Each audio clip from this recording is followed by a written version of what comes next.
یوسف علیہ السلام چې د هغه د پلار نوم یعقوب علیہ السلام، دیم پیغمبر او پلاریم پیغمبر. د یعقوب علیہ السلام د پلار نوم اسحاق علیہ السلام، او د اسحاق علیہ السلام د پلار نوم ابراهیم علیہ السلام. نو یوسف علیہ السلام د ابراهیم علیہ السلام د نوسی زوی شو، څه ته چې زمونږ پښتانه کړوسې وي. پخپله پیغمبر، پلار پیغمبر، نیکه پیغمبر، د نیکه پلار پیغمبر. او یو ځل د پیغمبر علیہ السلام نه تپوس کیږي چې بهترین او کریم او عزتمند انسان څوک دی؟ نو پیغمبر علیہ السلام ورته فرمایي الکریم ابن الکریم، الکریم ابن الکریم ابن الکریم ابن الکریم، یوسف ابن یعقوب ابن ابراہیم ابن اسحاق ابن ابراہیم. عزتمند چې پلاریم عزتمند دی، نیکیم عزتمند دی، او د نیکه پلاریم عزتمند دی. هغه څوک دی؟ یوسف دی. یوسف ابن یعقوب، یوسف د یعقوب علیہ السلام زوی، یعقوب د اسحاق علیہ السلام زوی، او اسحاق د ابراہیم علیہ السلام زوی. دا زوی دا هغه پلار، دا هغه نیکه، دا هغه د نیکه پلار، د دې عزتمن خاندان د آدم علیہ السلام په بچو کې بل څوک نه دی تیر شوی. یعقوب علیہ السلام اوسېده کوم ځای؟ په فلسطین کې، موجوده چې څه فلسطین ورته وي، د بیت المقدس په خوا کې، او دا د شام علاقه وه. د یعقوب علیہ السلام 12 زامنو، یوسف علیہ السلام د دې یو بل ورور بنیامین، دا خپل منځ کې سکرونه، پلار یې یو مور یې یو، او دا باقی لسرونه چې د دوی کومو دا د دې میرني رونو، پلار یې شریکو او میندې جدا. رب العالمین یوسف علیہ السلام لا داسې صفتونه ورکړیو او ناشنا حسن الله ورکړیو چې د پلار وسره غیر اختیاري محبت او مینه د یعقوب علیہ السلام. د پلار ټولو بچو سره مینه، لیکن بعضې بچې قدرتی طور غیر اختیاري طور پلار ته نسبتا ګراني د نورو بچو په نسبت. نو کم محبت چې د اختیار نه باری د زړه مینه په هغې رب العالمین نیول نه کوي. نو یعقوب علیہ السلام ته خو پته او اخلاق ورته معلوم د یوسف علیہ السلام، او دا یعقوب علیہ السلام خو پیغمبر مو، هغه ته دام پته و چې د ما دا نوسی، دا ما دا زوی یوسف دکې هغه نښې دي صفتونه لري چې دنه به رب العالمین یو لوی سړی جوړی، پیغمبر به ته الله جوړی. په دې وجه سره مینه نورم زیاته وه. او په کشرانو زامنو کې دا کشر زوی بل مور یې وفات شوې وه. د یوسف علیہ السلام خپله مور او د بنیامین خپله مور وفات وه، او بیا د دوی ترور د مور خور هغه یعقوب علیہ السلام په نکاح غشتې وه. نو چې کم بچې د هغه مور مړی نسبتا چې ښه پلاري، نو هغه بچې ورته داسې بې کس او بې سوکه ښکاري. نو د پلار په زړه کې د هغه مینه محبت نورم زیات دی. نو سې خپل شرافت او اخلاق او خوبصورتي یې وه، او پکې د پیغمبرۍ هغه نښې نښانې آثارو سې مور مړه وه. نو په دې نسبت د یعقوب علیہ السلام د نورو بچو په نسبت د یوسف علیہ السلام سره مینه زیاته وه. یو ځل یوسف علیہ السلام راغی او د پلار ته بابا ما بیګا خوب ولید، انی رأیت 11 کوكبا والشمس والقمر رأیتهم لی ساجدین. د شپې مې خوب ولید، 11 ستوري او نور او سپومې دا ما ته په سجده پرېوته. چې پلار ته خوب بیان که پلار خو پیغمبر اپوی شو، ورته وی بچې پام کا وګورې دا خوب چاته بیان نه کړي. یا بنی لا تقصص رؤیاک علی اخوتک فیکیدوا لک کیدا ان الشیطان للانسان عدو مبین. بچې ګورې پام کوه چې دا خوب د دې رونو ته بیان نه کړي، ځکه هغه ته پته وه چې د ماره د نورو زامنو د یوسف علیہ السلام سره حسد دی او بغض دی، او په دې وجه سره بغض و چې د پلار د سره مینه ولې زیاته ده، مونږ سره کم او د سره زیاته ده. پلار و سره محبت ولې کوي، د ده ولې زیات خیال ساتي. نو بچی اسم په زړه کې در سره بغض دی، حسد دی، او که دا خوب دی ورته بیان کا نو ګورې هغه بغض او حسد یې نورم زیاتېږي. هسې نه شیطان به درته ولم سیدارونه، او تا ته سازش جوړ نه کړي، سکیم درته جوړ نه کړي او ضرر درته ونه رسوي. اب پې پوه شو چې دا 11 تورې خو دا 11 وروڼه دي او نور او سپومې د یوسف علیه السلام دا مور او پلار دي. لکه ترورې په نکاح غشتې و پلار نو بس میره مورم مورین، نو دا مور او پلار دا نور او سپومې او 11 تورې دا دارونه دي. دا ټول بستا دا تعظیم او ستا د عزت طرف ته ټیټېږي او ستا عزت بکوي، دا به ټول ستا تابع کېږي په آخر وخت کې. نو بچې ګورې که دا خوب دې د وروڼو ته ووایې، وروڼو ته دا پته ولګېده چې موږ به آخر وخت کې د یوسف تابع کېږو، نو اسیم در سره بغض او حسد دی، سسکیم او سازش به درته جوړ. لیکن دا خوب په یو طریقه د یوسف علیه السلام وروڼو ته ورسېد چې هغې ته ورسېد، هغې خپل منځ کې سره راغونډ شو 10 وروڼه، یو خو د خپل سکه دی نه زیاتي چې کوم 10 وروڼو هغه راغونډ شو او په خپل منځ کې میټینګ او مشوره شروع کړه. یاره د یوسف سره دی خو زمونږ رور دی، پلار مینه ډېره کوي، زمونږ په نسبت خیال ډېر ساتي او ډېر محبت ورسره کوي، ډېر یې ځان ته رانږدې کوي، دا خو زمونږ دا پلار ښه نه کوي. او دا فطري خبره ده چې د 2 یا 3 زامنې د انسان او پلار یو سره مینه کوي، د دې نورو بچو بیا پلار ته غوسه کېږي، مور ته غوسه کېږي چې ښه ادم زوی دی او موږ دې زامن یو، د هغه ډېر خیال ساتي زمونږ خیال نه ساتي، نو پلار ته غوسه کېږي او غرور ته هم غوسه کېږي. دا یو انسان کې فطرتن یو سیس پروت دی، دا د انسان د فطرت تقاضا ده. نو هغه 10 وروڼه یې غوسه و چې ښه مونږ خو لا مخکې نه ورته غوسه و چې پلار ورسره مینه کوي، محبت ورسره کوي، ځان ته ډېر رانږدې کوي، او دا خو لا سبا به دې لوی سړی به د ده نه جوړېږي او موږ به ده ته سجدې کوو، موږ به ده ته ټیټېږو، د سلامونه به کوو، دا موږ نشو زغملی. ښه څه به کوو؟ یو ورور یې وې اچې مړی کړو، اخوا به یې بوځو او مړ به یې کړو. دې کې یو مشر ورور یهودا، دا د هغې 10 خپل ورور هغه ورته وې نه ګورې پام کوې مړی نه کړي، که کم از کم زمونږ مهرنی ورور دی خو ورور خو هم دی که پلار خو هم شریک دی، نو په وجلو هم نه پیردو کېږي، وجنو به نه نه وي خامخې وجنو. وی ګوری که مړم کړم نو خبره د مرګ نه پټېږي، خامخا 15 کاله 10 کاله 2 کاله 20 کاله هر کاله چې نو پته به رستو لګي چې دې مونږ مړ که او زمونږ پلار پیغمبر هم دی، نو سبا به راته خیري وکړي، ازار به راته وکړي او یا زمونږ پته به ولګي، نو برباد او تباه به شو. وجنو خو یې نه، ښه بیا به ورسره څه کوو؟ وی داسې به وکړو چې ته لرې ځنګل ته به یې بوځو، هلته به یې په یو کوي کې ور وغورځو، بس مونږ به اخلاص شو، د قتل نه به مونږ بچ شو، په مونږ به د قتل الزام ونه لګي او د مرګ د ګناه نه به بچ شو. او کوي کې به یې وغورځو که چېرته چاره وویسته نو چاته به څه پته لګي چې دا څوک دی، وړي به او که پکې مړ شو نو مړ دي شي، د لاش به هم پته ونه لګي، که دلته یې وجنو خو لاش یې معلومېږي، بس کوي ته به یې وغورځو، خپل کار به کوي سر خالته به یې څنګ بوځو. نو خپل منځ کې میټینګ وکړو، پلار له راغله وی بابا مونږ تاله راغلی، مونږ همیشه سیل کو او ښکار لځو چکر لګو، او زمونږ دا کشر رور یوسف چې زمونږ ورسره ډېره مینه ده او ستا هم ډېر خوښ دی، دیم دې دله مونږ بوځو، چکر به پې ولګو، منډې ترړې به ووایي، ښکار به وکړي، خوشحاله به شي. پلار ورته وایي نه بچې دې خو زه نه پرېږدم، ځان نه یې نه جدا کړم. بیا وله راغلل بابا نه مونږ سره به دې خامخا پرېږدې او دې مونږ لازمن بوځو او ته په مونږ یارېږي چې ده ته به مونږ څه ضرر ورسو، دا زمونږ رور نه دی، ته زمونږ پلار نه تا به مونږ خفه کوو، دا خو زمونږ کشر دی، زمونږ رور دی او مونږ غواړو چې دې مونږ بوځو، چکر پې ولګو، سیل پې وکړو.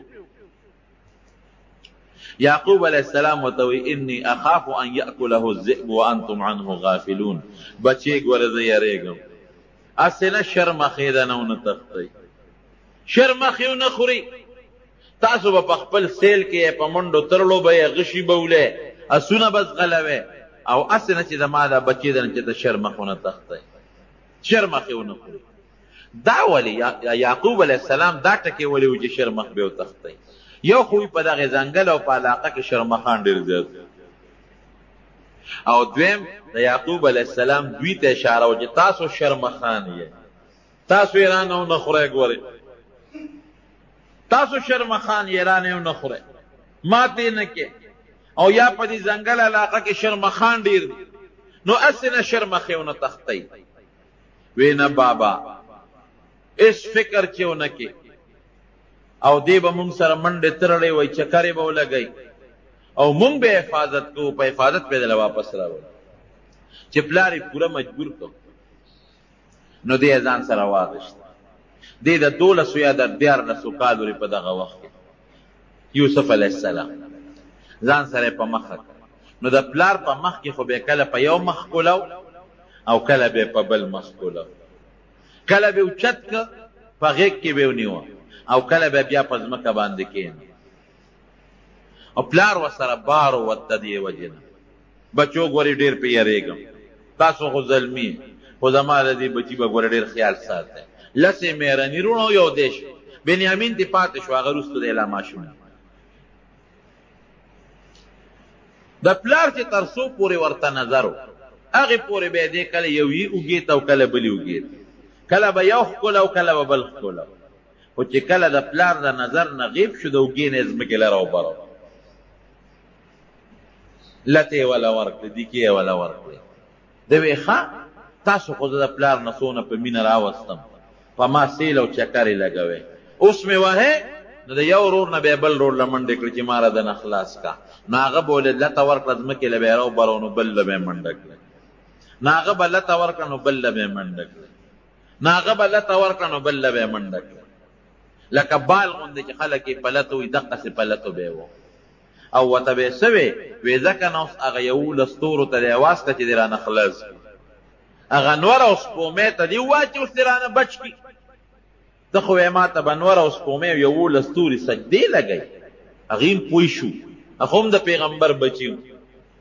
چې دا 11 ستوري مونږ یو، نور او سپومې را د مور او پلار دي، دله به الله عزت ورکوي او مونږ به ورته کوس پاس کېږو. دا چې ته مونږ برداشت کوو. لته به یې ورکړه، وی شابه هغه 11 ستوري دې راوله چې دې رانه بچ کړي. ځکه نه هغه نور او سپومې دې راوله چې دې رانه خلاص کړي. دې غریب ورته جاړې او چغې ورته. په دغه وهلو او ټکولو باندې یو لوی ځنګل ته بوت، او په هغه ځنګل په دې منځ کې یو شړک وي. قرآن حکیم کې ورته الله غیابات الجب و. غیابات غیابه عربی کې هغه ځای ته وایي چې شړ او دشت او بیابان او تیاره ځای وي، داسې پټ ځنګل د تیارو ځای. او جب هغه کوي ته وایي چې هغه کچک وي، غاړه یې پخني. نو داسې کوي چې هغه د تیارو نه ډکي، ډېر اوږد وي. هغه غریزه علاقه وه، نو په هغې کې اوس هم په دې ممندو کې یا په دې نورو قبایلي علاقو کې تاسو که کویان وکتل، هغه ډېر زیات ژور وي. هغې کوي ته یې ورسو بوید. نو چې کوي له به یې غورځو، دیکه به یې ورکوله، نو دې به ور پورې کلک ونښته.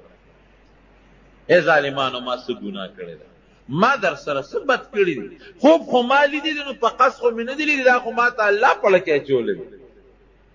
لته به یې وله په دا خېټه کې ورکړه، د شابه هغه ستورو ته دې اواز کړه چې اوس دې رانه خلاص کړي. هغه نور او سپومې ته دې اواز کړه چې دې رانه بچ کړي. نو دې به پورې نښتې او نه به جدا کېده. نو کمیس یې ته وویسته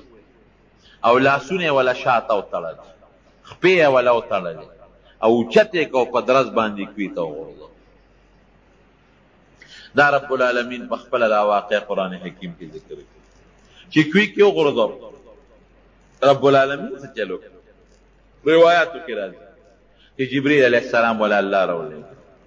چې دې سینګ وغورځو. جبریل علیه السلام کلک ونیو په کوي په دا میانس کې چې دې کاڼي ته یو بوته ونه رسېږي، او د کوي په دې ډټ کې په دې غاړه کې یو تیږه راوتې وه. جبریل علیه السلام اوچت واغېشت، هېڅ قسمه تکلیف ورته ونه رسېد، او په هغه تیږه باندې کېنه. او چونکې ردنه یې جامې ایستې وې، کمیس او پرتوب دواړه یې تېستې وو، د جنت نه یې ولې یو مزېدار او خشته ښکلې د ریخمو کمیس راوړی و. هغه کمیس یې ورته واچوي او ورته څه وایي؟ وی هېڅ فکر چې ونه کړي د رب العالمین د طرف نه. مونږ به تا د دې کوی نه وباسو دا د الله حکم دی او دا رونه تا د دوی دا سکیمونو باندې به تا مونږ خبره وو دي رونو ته به پته لګي بیا دا واقع به مونږ په دوی باندې ښکاره کوو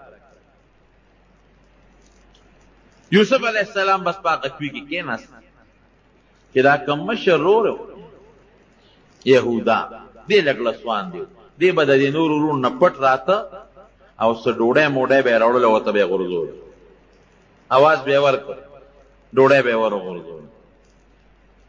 اوبه به یې وله راوړي یو لوښي کې هغه به یې ورته ورغورځول یو ورځ ورپسې راغی په بله ورځ راغی یو څو ورځې پرله پسې چې راغی چې څو ورځې تېرې شوې چې دی راغی اواز یې ورکړ یوسف ولا آواز نه ورکړ بیا آواز ورکړ یوسف بیا ولا آواز ورنه او بس وی معلومیږي دا چې زمونږ غرور په دې کیو کې چې ته مړ دی مړ شوی قدرت رب العالمین چې څوک بچ کوي د چا پلار ورته نقصان نشي رسول دا زمونږ ایمان چې الله د انسان ملی او د الله امداد کوي د دنیا یو طاقت هغه ته نقصان نشي رسول او چې کله د رب العالمین خپل حفاظت اوچت کړ د ماشي د لاس نه نمرود د ماشي د لاس نه تباه او برباد شو او دا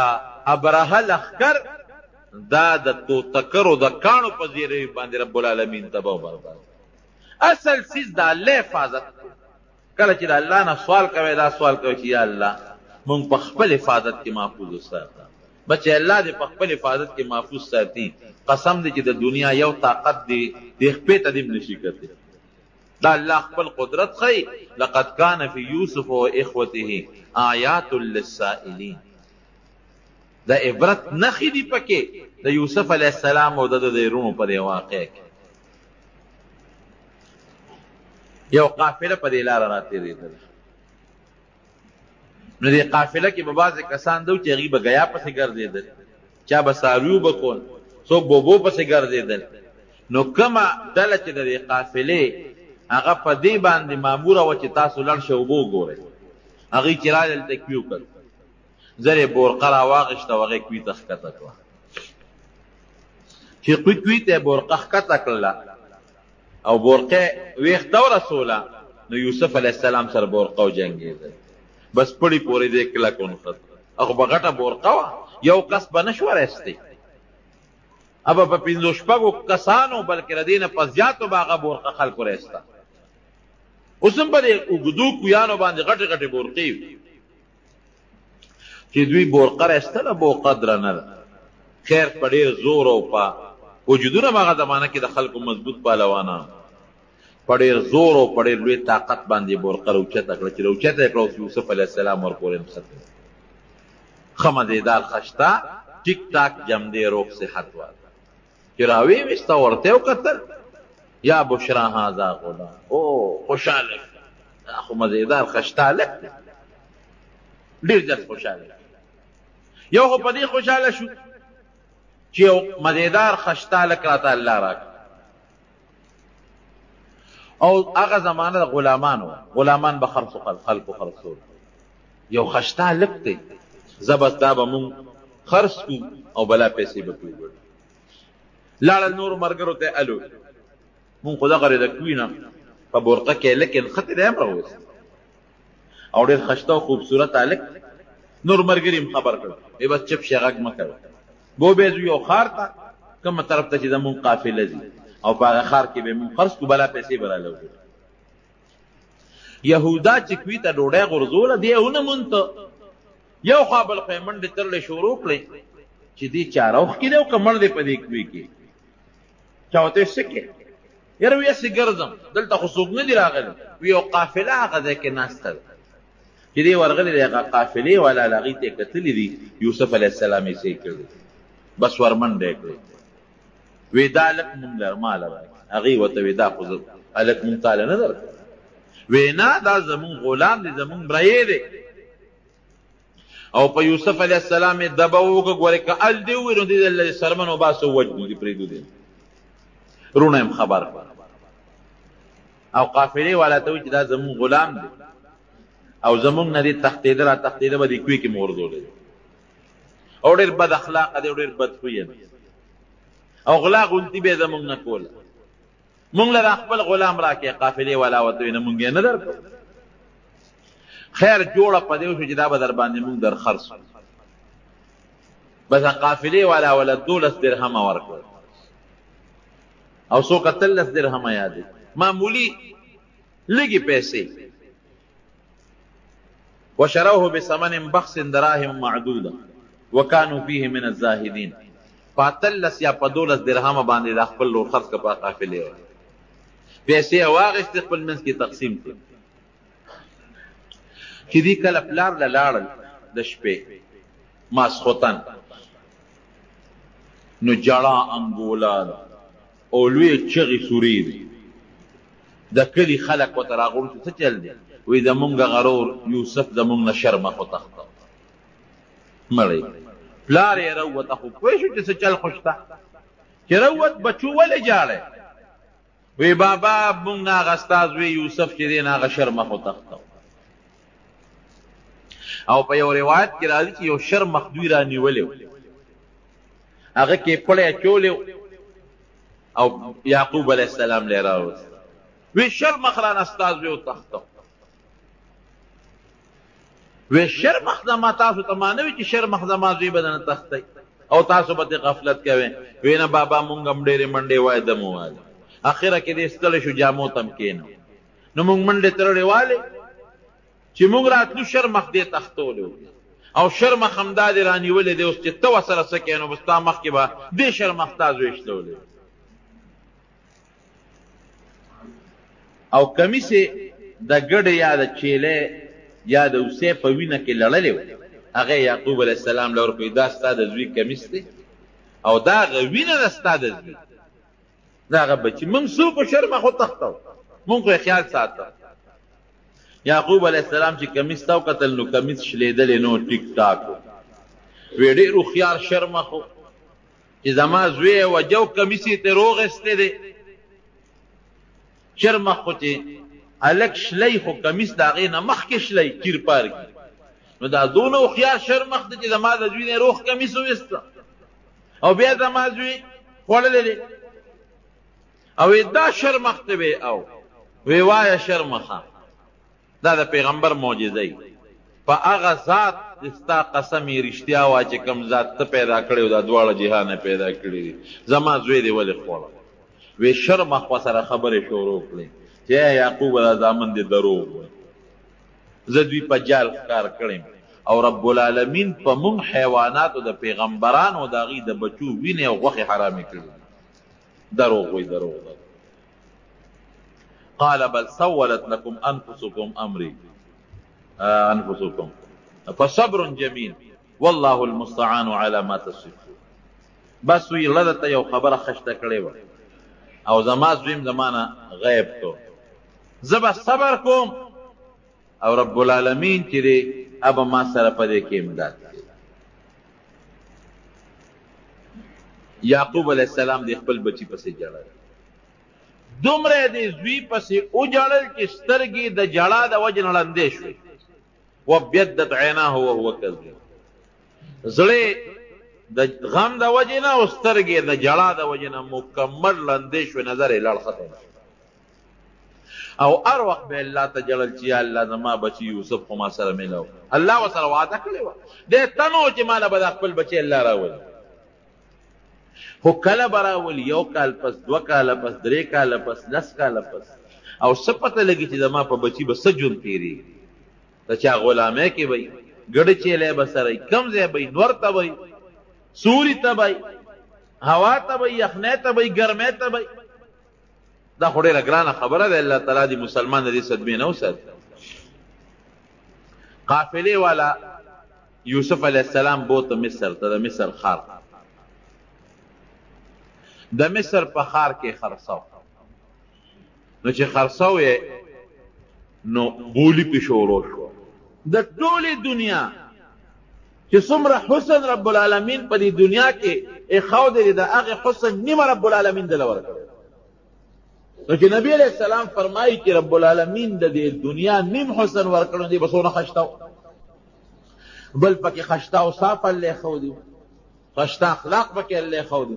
نو بولی په شروع شو نو قیمت دې حد ته ورسېده چې یو سړی پکې یو سوداګر وی چې د دې بد پتله کې واچو نو چې څومره سره زر د وزن برابري په هغې ځای دې حد ته قیمت ورسېده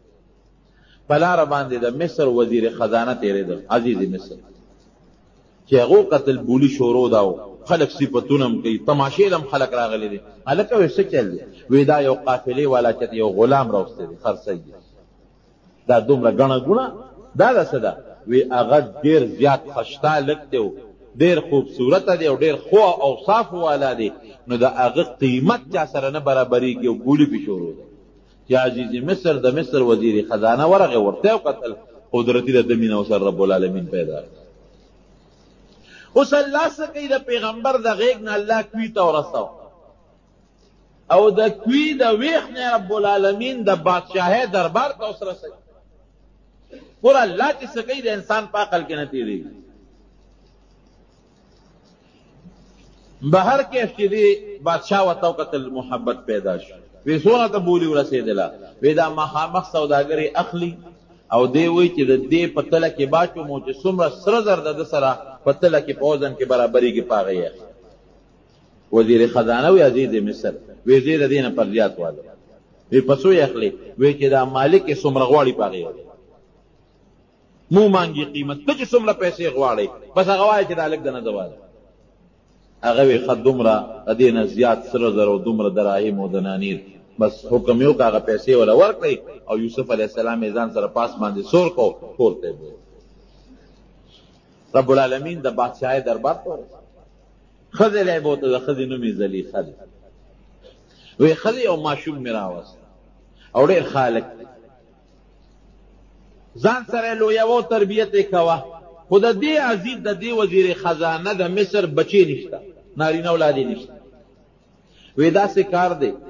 چې دا لږ ډېر ښه دی مونږ ته په ده باندې الله تعالی ډېره فایده ورسوي هغه دا دی چې مونږ به دې خرڅ کړو ډېرې لویې پیسې به رالو کړي او که د ښو اخلاقو خاوند و په بچیوالی په زویوالی به یې ده وساتو یا به ځان سره بچي او که بچي نی نو خرڅ به یې کړو نو مونږ ته به دومره فایده ورسوي چې زبردست تجارت کې به مونږ ته ډېره لویه ګټه به ورسوي چې زلیخې ورته وکتل د هغې ورسره مینه د دې خاوند په نسبت د هغې نه هم زیاته یاره سړي یې داسې به وکړو چې د تجارت دا نوم به تېره منځه وباسي لوی به یې کړو اسیم زما ستا زوی نشته به دا زمونږ زوی شو وی زوی رقه ده ښه اخوا په یوسف علیه السلام په یعقوب علیه السلام په پلار یې غم تېر اخوا د بچو هغه د بغض او د حسد هغه دروازه الله کولاو کړه هم په پلار معلومه شوه دې خوا دې کوي ته ورسېد سوداګرو راویسته په مینه او په محبت باندې رب العالمین د هغې لږې مینې محبت د وجې نه هغوی ته څومره پیسې ورکړې او دې خوا رب العالمین د بادشاهۍ دربار ته او د یو وزیر کور ته راوست الله ګورې دا ښیي ډېر زیات عبرتونه دي پکې یو خدا چې په لویو خلکو څومره لوی خلک وي هغه مړه مشکلات او غمونه پې ډېر راځي لکه په یعقوب علیه السلام څومره غمونه راغله او دویم دا چې په بچي باندې یوسف علیه السلام نه وروسته رب العالمین ډېر لوی سړی جوړی نو څومره پریشانې او مصیبتونه پې راغلل الله قرآن حکیم کې فرمایي ان مع العسر یسرا ان مع العسر یسرا دا طالبان پې پوهېږي چې سختی لږه ده او هغې سره اساني ډېره زیاته رب العالمین راولي او پښتانه مو وایي که نه وایي سختې پسې راته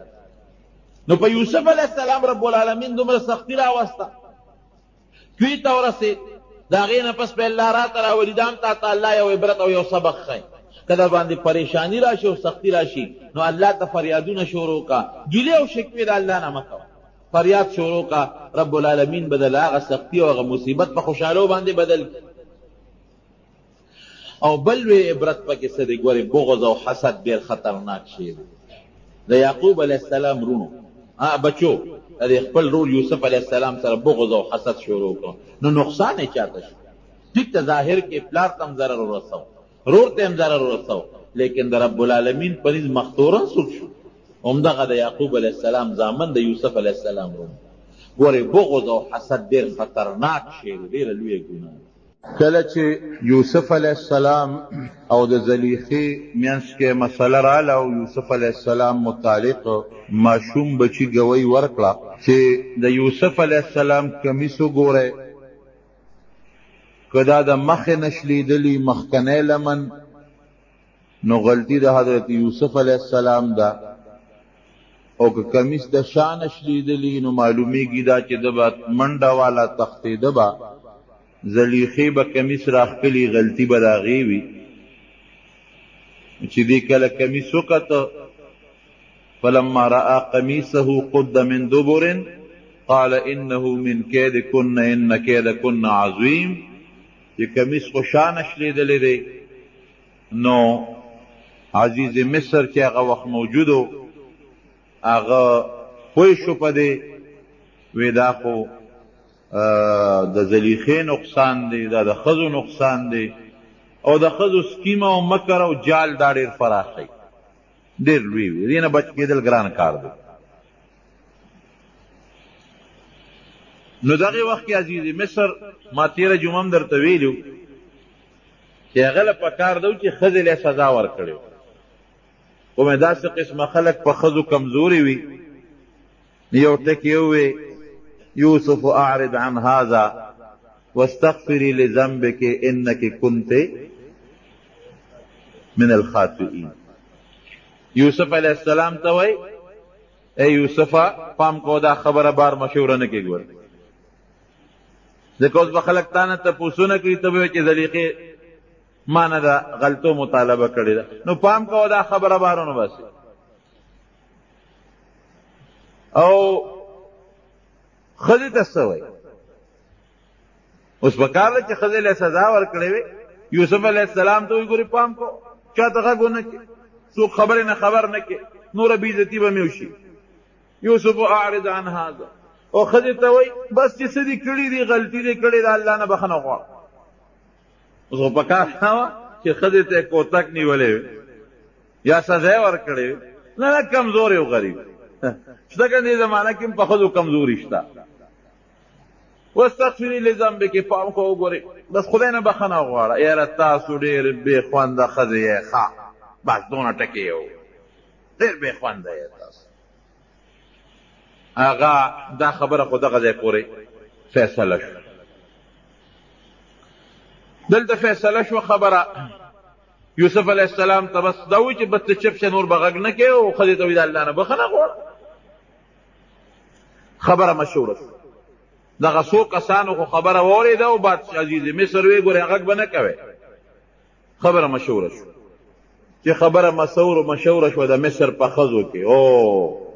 زلیخا دا ګوره د لوی وزیر ښځه ده او د یو خپل غلام نه د ناروا مطالبه کوي. دوه غلطۍ دي، یو خدا چې د دومره لوی سړي ښځه او ګناه طلب کول، او دویم دا چې ګناه هم طلب کوي نو په کار دا و چې ته د لوی سړي نه طلب کړی وي، نو یو خو په خپل غلام باندې دا مینېږي، یو غلام نه دا د ګناه مطالبه کوي. دا خو ډېره بېکاره ښځه ده. د دې حالت ته خو دا محبت ډېر دننه ننوتی دی. دا خپل ځان ته نه ګوري او خپل غلام ته نه ګوري چې د ناروا مطالبه کوي، نو پکار ده چې د وزیر نه یې کړی وي، نو خپل غلام او د مرئي نه مطالبه کوي. ښځو په مخه واغېشته، پراپیګنډې شروع شي، د وزیرانو ښځو، د مشیرانو ښځو، د افسرانو ښځو، دا پراپیګنډې شروع کړو. خو چې دا پوه شوه چې دا خو زما خلاف پراپیګنډې شروع شوې، بېعزتي مې کېږي، کوڅه په کوڅه راپسې خبرې شروع دي، نو دی و د دې نه پسې ځان خلاص کړ. دی یو دعوت و او هغې کې قسم قسم میوې کېښودې، او د ټولو وزیرانو د غټو غټو افسرانو ښځو له دعوت ورکړه چې ټول راشي. ټولې ښځې رالې، بالښتونه یې ورته کېښودل، هغې ته ډډې ووالې. ښځو هم دا سوچ و چې د عزیز مصر ښځې مونږ له ډوډۍ کړې ده، اوس مشوره به کوي. ټولې ښځې رالې، ټولو کې د وزیرانو، د مشیرانو، د غټو غټو افسرانو ښځې ناستې دي. ډوډۍ ورته مخکې کېښوده، میوې ورته مخکې کېښودې، او ده هوښیاره وه زلیخا چړې یې ول لاس کې ورکړې ځکه دا میوې اوس هم خلک په چړو باندې پرې کوي هغه زمانه کې دا رواج او چې کله دې کېناستې او مزیدار بسترې او بالښتونه ورڅه پراته دي فلما سمعت بمکرهن ارسلت الیهن واعتدت لهن متکئا تکیاګاه جوړه کړه او وآتت كل واحدة منهن سكينا لله فرمای ارچا لاس کې چاړه ورکړه وقالت تخرج عليهن یوسف علیہ السلام کوئی غلام عمره په دې فرازه پیوس یوسف علیہ السلام بهر په دروازه را دن او غلام دی حکم دی ورته خپل مالک سردار او چې څنګه رانه وت فلما رأينه اکبرنه چې د خزو ورته وکتل یوسف علیہ السلام ته اوهو ورکه ډیر لوی والی راغی دا غلام دی یو خزه یو ته وای بل خزه بل ته وای او دا خو ډیر خشته دی دا خو ډیر خوبصورت دی خو چې څنګه هغې ته وکتل نو قطعنا ایدیهن د هغه میوو په ځای باندې چړې پرې خپلو ګوتو راښکلې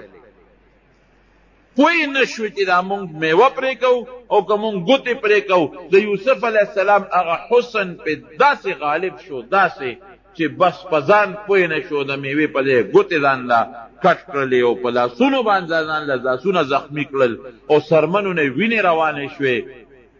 حاشا لله ما هذا بشرا او الله خو ډېر لوی ذات دی ډېر پاک دی دا انسان نه دی دا هلک دا فرشته ده او په فرشتو کې هم ډېره د عزت او ډېره مزیدار او ډېره خشته او خوبصورته فرشته ده د انسان نشي کېدی لاسونه یې بلکل پرې کړل د هغه د حسن نه دونه متاثر شوی د انسان نه داسې فرشته معلومېږي مقربه فرشته او عزتمنده فرشته معلومېږي زلیخه دغه ځای کې ډاډه شوه تاسو زه ملامته کولم ما خو لاسونه لا نه دي پرې کړي تاسو خو ګوتې پرې کړې ما باندې خو دومره اثر نه دی شوی ما خو ورته انسان ولیدي تاسو خو فرشته ورته ووې بس فورا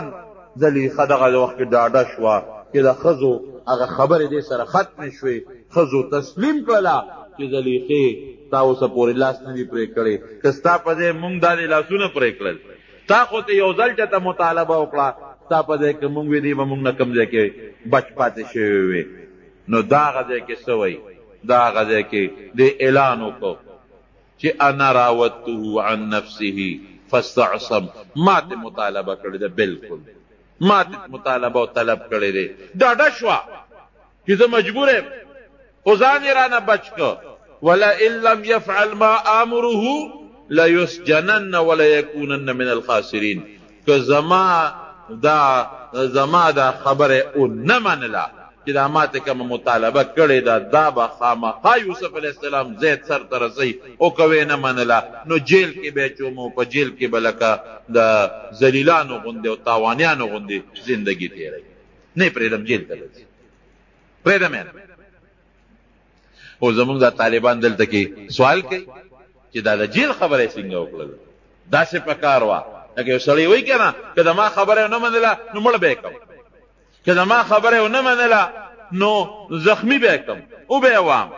سزا به وله ورکړم دورې به ورکړم کوړې به ورکړم دې وخت کې دا نه وایي چې مړ کوم یا دورې ورکوم یا سزا به ورکوم نه که د ما خبره ونه منله جیل ته به یې لېږم وی زه جیل ته لېږل خو به یې بیا راوباسي که نه خو یې معشوق و که نه جیل ته لېږل خو نو دی پړه نه راتله چې زه ده ووایم چې دله به سزا ورکړم یا زه به یې مړ کړم په مرګ یوسف علیه السلام کوم ځای پیرزو کېده یا سزا او دورې والا کوم ځای ورکړي د هغې د خولې نه دورې لفظ وتل کوم ځای کېږي جیل ته به ولېږم معمولي غوندې سزا والا ورکړم بیا هم دا خبره داسې وکړه زه خو جیل کې بله شل ورځې تېرې کړي خو زما د اختیاره به بیا به یې سبا راوباسم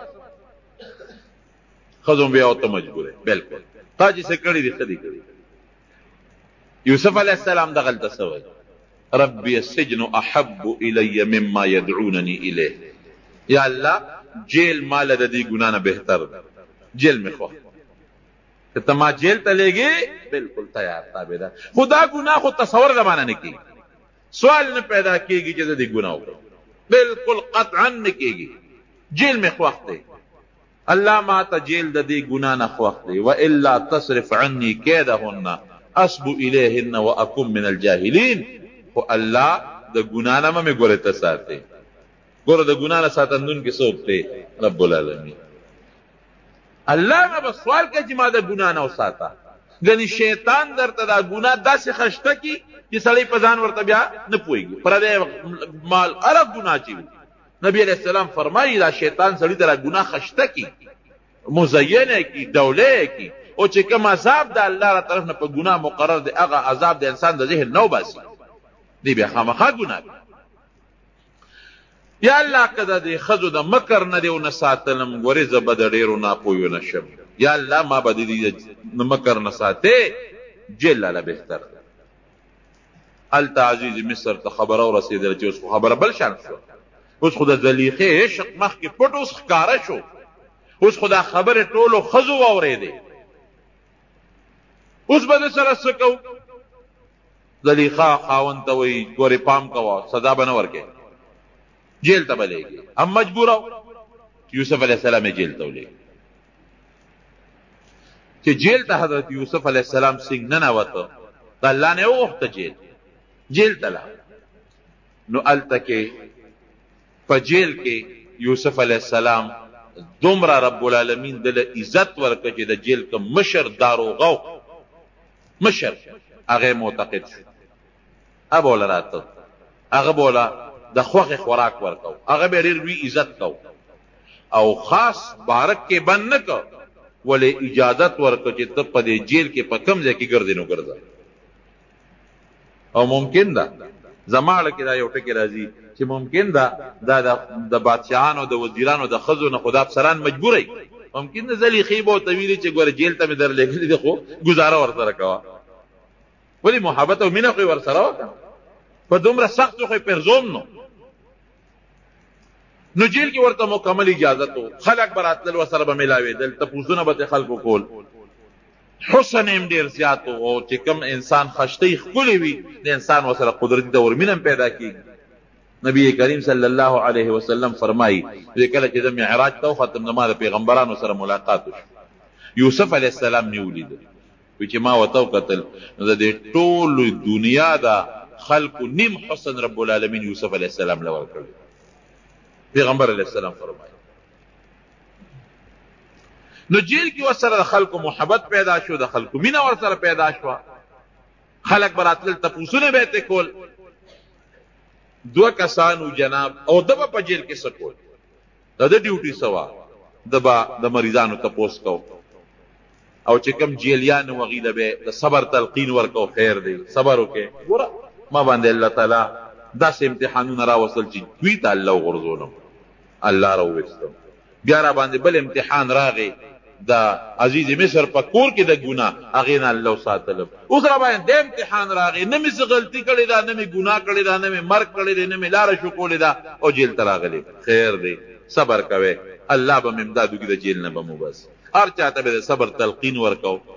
او چې کوم به بد اخلاقه جیلي وو هغه ته به نصیحت کو چې ګوره په بد اخلاقۍ کې ته جیل ته راغلی او پام کوه آینده لپاره دا ګناونه کې دا غلطیونه کې دا معمولی جیل دی، د خدای جیل ګورې د قیامت پر دوزخ ډېر لوی شی دی. ځان ساته، خلکو ته به خشته نصیحت کو، د خلکو اخلاقي تربیت به کو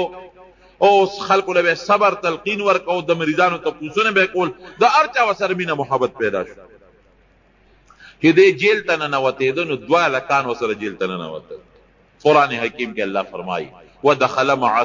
معه السجن فتیان. 2 لکان. هغه 2 لکان څوک؟ یو د بادشاه کوم چې لوی بادشاه د عزیز خو وزیرو کوم چې لوی بادشاه د هغه ریان نومو ریان. هغه بادشاه د موجوده فرعون چې کومو د موسی علیه السلام زمانه کې چې کوم فرعون و دې فرعون نیکو دغه فرعون نوم چې کوم د موسی علیه السلام په زمانه کې دریاب کې غرق شو دغه نوم ولیدو. داغه د پلار نوم مصعب او د مصعب د پلار نوم ریانو. دا هغه ریانو دا چې کوم د یوسف علیه السلام په زمانه کې دا فرعون وي. فرعون د مصر د هر بادشاه یو لقب. نو د هغه بادشاه یو ساقي شراب به پسکل او یو خاص ډوډۍ والو اوس هم د دې بادشاهانو مخصوص کسانی کې په هغوی باندې پوره اعتماد ولې زهر مهر ورته وانه چي خراب شي پې ونه خوري. نو د یمن د بادشاه سره د دې بادشاه روانه و جګړه وه. هغې د یمن بادشاه دا کوشش شروع کړ چې د مصر د بادشاه ریان دا خو ډېر مضبوط دی د دې لښکر خاوند دی په بله طریقه خو یې د نشم والی راشه ورته به دا غلامانو له پیسې ورکړمه زهر به ورته واچي دی به مړ شي. دې دواړو له ډېره غټه پیسه ورکړه. دې ساقي له دا شراب چې په بادشاه څکل او دا بل چې کوم ډوډۍ والا و لنګري دې له پیسې ورکړې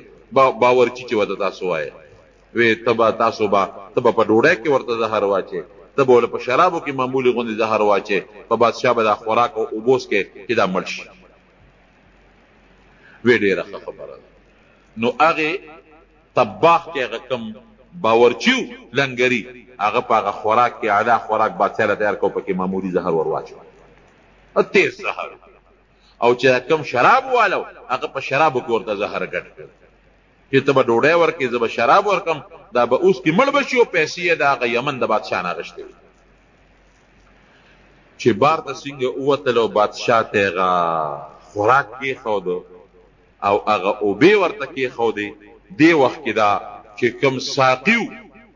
دې ویارېد دې پوه شو چې دا خو مې غلط کار وکړو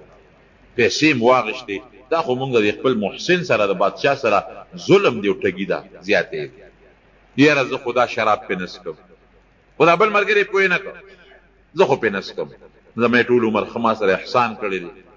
او زما د بچو زما خیال ساتي زه اوس په ده باندې دی شراب وڅکم دا خو ډېره غټه ظلم دی او بې وفایي ده. نو هغه خو هغه شرابو چې کوم کې زهر اچولو هغه خو یې توی کړل او پاک سوچه شراب یې راوړل پاک سوچه او دې بل ته خو پته نه وه د ډوډۍ کې خو زهر اچولو انا مقبوردار و چې هغه ډوډۍ کېښوده او د شراب لاس کې نیولي دي او بادشاه نوړی ته ګوتې کړې نو دا چې کوم شراب والو د پې بیا ویرېده. بادشاه سلامت یو خبره کو دا ډوډۍ مه خوره ولې هلکه دې کې زهر اچولي شوي دې سړي پکې زهر اچولي پیسې یې اخیستې دي د یمن د بادشاه نه ډوډۍ والا خو وایي چې دم زهر اچولي دي وی بادشاه سلامت دروغ وایي د اوبه مسکه دا شراب دې کې د زهر اچولي دي خو دواړو په شریکه زهر اچولي خو ساقي چې دی اوبو والا خو هغه شراب توی کړل نور یې راوړل ده پکې زهر اچولي پام کوه چې دا ونسکې بس بادشاه هغه ډوډۍ هم سنبال کړه هغه اوبې هم سنبال هغه شراب او حکم یې وکړو دا دواړه جیل ته ولېږې د دې تحقیق کوو یو وی دا چولی بل وی دا چولی ای تحقیق کو چې کوم ګناهګار ثابت شو هغه له سزا ورکو او چې کوم بی ګناه ثابت شو هغه وبري. دا دواړه لکانو ته کړه واچولی او چې څنګه یوسف علی السلام جیل ته ننوځي دی مر سره جیل ته بادشاہ تحقیق شروع کو چې غلطی د چا ده اوس کو ډوډۍ والا په ډوډۍ کې زهر ملو کړی نو ګناه ده شو او که شراب والا په شرابو کې زهر ملو کړی ګناه ده شو او که دواړو ملو کړی دواړو ګناه شو. اوس دا غي خدای ته تحقیق شروع شو الته کې دا دواړه چې یوسف علی السلام سره جیل ته لاړل نو دې دوو کې مفسرین لیکي څوک وی دواړو لیدي خوب څوک وی نه دی یو کس خوب لیدو چې دا کم ساقي دی راغی یوسف علی السلام ته ای یوسف علی السلام یو خوب لیدي دواړه وته کې نست مونږ داسې خبره چې ویو چې ته د خوبونو تعبیر ماهر هم او ته ښه انسان هم ته مهرباني وکړه مونږ د خوب تعبیر راځي څه خوب دی لیدلی دا چې کوم ساقي دی ورته وایي چې ما دا خوب ولیده چې زه د بادشاه مخکې ولاړ یم او د انګورو نه وله اوبه وباسم انی ارا فی المنام انی اعصر خمرا زه د انګورو نه اوبه وباسم او د هغې نه شراب جوړوم په بادشاه څکم دا خوب وینم. ابل وی چې زه ځان وینم احمل فوق رأسی خبزا تاکل الطیر منه زه دا خوب وینم چې د ما د سر د پاسه د ډوډو یو لوی خانک پروت دی د ډوډو او مارغان راځي د هغې خانک نه ډوډۍ اوچته یو تختی مونږ له د دې خوب تعبیر راځي وی چې دا ساقي خوب په رښتیا لیدی او د بل خوب په دروغه لیدي دروغه خوب یې ځانه جوړ کړی خوب یې لیدی نه دی د دې تعبیر راله راکړه یوسف علیه السلام ورته وایي چې دا خو ډېر اسان تعبیر وی ته چې یې ساقي ستا د خوب تعبیر دا چې ته به خلاصېږي او بیا به د بادشاه مخ کې ولاړ او شراب به پسکي ځکه تا په خپل خوب داسې ویل چې زه انګور نه چوړوم د هغې نه شراب جوړوم په بادشاه اسکم نو بس ته به واپس بری کېږي او هغه انګورونه به اوبه واسو په بادشاه بس کې او دی بل ته و چې تا ځان ولیده چې ستا په سر ډوډۍ پرتې دي او مارغان راځي د هغې نه ډوډۍ تښتئ خوراک تښتئ نو ته به سزا کېږي او په سولی کېږي او ستا وجود چې دی هغه به هلته په سولی باندې اویزان دي مارغان به راځي او ستا د سر نه به غوښې تښتئ او مړ به پروت دی هغه څه وایي هغه لږه نه یاره وي ما خو دروغ وي ما خو خوب نه دي لیدي دی بل خو یې ما لیدی دی هغه لیدی ما دروغ وی ما خوب نه دی لیدی خطا شوې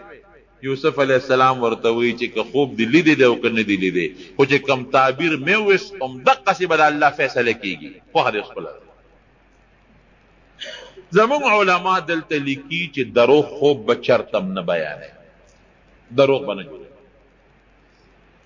او کم انسان چې دروغ خوب جوړ کو په دروغه د قیامت په ورځ به رب العالمین دله په لاس کې دوه اوربشې ورکړي دوه اوربشې او دته به وایي شابه دا اوربشې یو بل سره غوټه کړه نو اوربشې څوک دوه یو بل سره غوټه کولی شي اوربشو له به څنګه غوټه ورکړي د غنم دانې دواړه یو بل سره څوک غوټه کولی شي او فرشته به ولاړی ابه وایي شابه غوټه کا دی غوټه ورکول نشي او تر څو چې دی نشي ورکولی فرشته به له سزا ورکوي وهي دا ډېره خطرناکه ګناه ده نبی علیہ السلام دې ته په دروغو کې خطرناک دروغ ویلي دي چې څوک د ځانه خوب جوړوي ولې ځکه دا خوب د انسان د دماغ او زړه ته الله راچوي خوب څوک راچوي ښه خوب الله نو تا دا زه تا ته وایم چې دا خوب مالي دی څه مطلب چې دا الله د ماړه ته یو خبره راچولې ده او الله نی راچولې الله ستاړه ته خبره نی راچولې ته چې الله د ماړه ته خبره نو په الله لري دروغ وکړي دروغ خوب خدا مطلب ما خوب ولي نو خوب خدا تعالی پړه کې راځي او الله نی راچول ته خوب خو الله ته پړه کې خبره را واچوله نو چې الله نی راچول او ته په الله دروغ وندړي خطرناک دروغ دی نه ځان ساتي دویم دا چې خوب دی اولید نو هغه چاته به خوب بیانې چې هغه دو صفته لري یو د خوب په تعبیر پیږي دویم تا سره همدردی وکړي ولی که د خوب په تعبیر نه پوهېږي او هغه ته د خوب بیان کو نو غلط تعبیر به وباسي نو هماغسې به کېږي بیا او که یو سړي سره د همدردي نه وي در باندې زړه نه خفه کېږي او هغه ته د خوب بیان کو اب هم دله غلط تعبیر وباسي نو بیا به هماغسې کېږي هغسې به ولې کېږي یو حدیث کې راځي حدیث قدسی دی انا عند ظن عبدی بی نبی علیہ السلام فرمایي چې الله و چې په ما باندې بنده څنګه ګمان کوي زه امقسم نو تا خوب ولید مثلا او دا غي خوب درته ما تعبیر بیان کو غلط می بیان یا تا خوب نه دی لیدل او ما تعبیر درکو نو ستاړه کې باغ سودا راشي چې دا کار جوړ داسي کی په الله دې هغه ګمان پیدا شو چې دا کار به داسې کېږي نو چې په الله دې کوم ګمان پیدا شو الله به مغسې در سره کوي پام کوئ د خوب متعلق چې خوب د ځانه جوړ نه کوي ګناه ده او که خوب هم ولید نو هغه چاته به بیانوي چې کوم تعالی ښه تعبیر وباسي پوهېږي او د سره همدردي وي چې مزیدار تعبیر درته درکړي او بل درته ووایم که چا خوب ولید د یارې خوب درې قسمه خوب یو هغه خوب چې د الله را طرف نه دی هغه عموما سار وخت کې سړی ویني یو هغه خوب چې هغه د شیطان د طرف نه دی شیطان د یارې خوبونه په دې اړه کې راوړي او دریم هغه خوبونه دي چې یو سړی دروازې سکی نو هغه په خوب کې ویني لکه مثلا یو کلندر دی او خوب یې وي پېښور له باروبار خوب یې یا مثلا یو ترکان دی هغه په خوب کې ترکانی ویني یا مثلا یو دکاندار دی هغه په خوب کې دکان کې ناست دی او روجي غوړي تلی دا دریم دا هغه دي چې د په دماغو کې دروازې کوم شی ناست نو خوب کې د شپې هغه وي دې له خو هیڅ حقیقت نشته بل هغه چې شیطان ورته په زړه کې کومه خبره ده یارې خوبونه او د هیبت خوبونه ورواچي دې له هم حقیقت نشته دریم هغه خوب دی چې رب العالمین رحماني خوب په زړه کې ورته ښه سوچونه راواچي نو اوس که یو انسان غلط خوب ولیده بالکل خطرناک او غلط خوب نو یریږي بنا پیغمبر علیه السلام مونږ ته یو دم خولی دی هغه دم چې د استعمال اسم نشته بالکل چې نه یریږي خطرناک خو د یری خو د هیبت خو داسې چل به وکړي چې اعوذ بالله من الشیطان الرجیم به ووایي او ګس طرف ته به لاړې وکړي بیا به ووایي بیا به ګس طرف ته لاړې وکړي بیا به ووایي بیا به ګس طرف ته لاړې وکړي بس د خوب اثر به ختم شي هر قسمه خطرناک او د هیبت خوب که تعالی دي د هغې اس اثر بني او که هغه وخت کې د یاد ني سار را پاسې دی دا عمل وکړه او که سار دې یاد نو هر کله چې دا خوب درته را مخکې شو هر کله نو بس یو ځل دا عمل وکړه چې درې ځله ګس طرف ته اعوذ بالله ویل او ورسره لاړې توکل که جومات کې د جومات نه بار وځه نعوذ بالله ووایه درې ځله او هر یو ځل سره ګس طرف ته لاړې وتوکه د دې خوب به هېڅ قسمه غلط اثر نه دی دم شو بس دا تجربه ده او که مزیدار او خشته خوب دی ولیده نبی علیہ السلام دی په خوب کې ولید الله دی په خوب کې ولید یو نیک سړی دی په خوب کې ولید مونځ دی ولید هر قسمه نیکي نو د الله تعالی حمد ادا کوي الحمدلله او راشه دوه رکعاته نفل وکړه لږه صدقه ورکړه بیا برته رب العالمین د دینه نورم خشته او مزیدار خوبونه ښیي خو درو خوب جوړول دا ډېره غټه ګناه ده بهر کیف هغه یو خو چې ما دروغ ویلي وي زه اوس چې څه شوي دی هغه شوي دی او چې څه دی به کېږي بادشاه هلته کې تحقیق وکړو چې تحقیق یې وکړو هغه خو آسان کار و هغه زمانه کې خو لیباټرۍ نه وې هغه خوراک یې راواغېسته او هغه په یو حیوان باندې وخوړه او چې څنګه یې وخوړه هغه مړ شو پته ولګېده چې خوراک کې زهر دی هغه اوبې راواغېستې هغه بل یو حیوان ته کېښودې هغې حیوان هغه شراب وڅښل هېڅ یې ورته ونه وي دا پته ولګېده چې شرابو کې شراب والا څه نه دی اچولی او خوراک والا په خوراک کې زهر اچولی دي بس دواړه یې راوویستل قاضي فیصله وکړه چې دا کم د بادشاه باورچي دی لنګري دی د زهر اچولی دي لہذا دې سنسار شي دې مړ شي او چې دا کم بل دی شراب والا هغه په شرابو کې زهر نه دی اچولی او بادشاه خبر کو چې بادشاه سلامت ګورې خوراک ونه خوري دې کې زهر دی نو هغه له انعام هم ورکړو بری هم کو وفادار وخت هغه راوسته واپس په خپل ډیوټي باندې ولګاو ابله پانسی کو او بره په لرګي کې ویزان کړو مارغان براتر او داغه نه به غوخه وړل خو چې دا کم سزا شو دا خو بس ختم شو او چې کم بری شو نو یوسف علی السلام هغه ته وی ته خو بری کېږي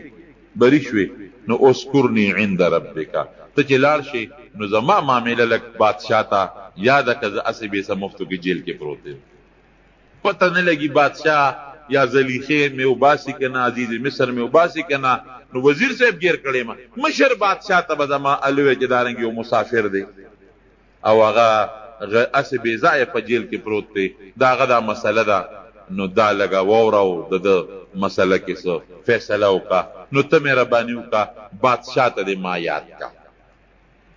نو چې دا خبره د یوسف علیه السلام دا خو څه بده خبره د ګناه خبره نه ده غلطه نه ده یو سړی دی غریب گیر دی او بې ګناه گیر دی هغه چاته سفارش وکړي چې د ما سفارش بادشاه ته وکړه چې ما خلاص کړي دا څه بده خبره ده لیکن بیا هم د یوسف علیه السلام شان سره مناسبه نه وه د یوسف علیه السلام شان دا دی چې د بادشاه نه ولې مطالبه کوي د لوی الله نه مطالبه وکړه هغه الله چې کوی کې ته پروت وې او د کوی نه یې راوویستلې نو د کوی نه خو دا جیل کوی خو ډېر تنګ جیل دی دا خو ډېر فراخه جیل دی دې نه دې رب العالمین استی شي نو قرآن کې الله فرمایي چې دا خبره وکړه چې بادشاه ته ما یاد کا نو الله دا هغه سړي نه خبره یې راکړه فلبث فی السجن بضع سنین اوه کاله په جیل کې دی نه پس نورم تیر کړ اوس پیغمبر ته الله غریب یونس علیه السلام یې نه مې ګیډي راونه رسو اوس ما غوندې کرا گیر کی نو ورته پته ده کدل لګه سزا ورکو نو تختی نو مونږ ته گزاره کوي الله دومره سخت سزا نه راکړي او پیغمبر خو ورته معلوم دی کدی هر څومره زرا کاغم دی پیغمبر دی د با یقین او د داغه نبوت او ورسه به نورم پخته کیږي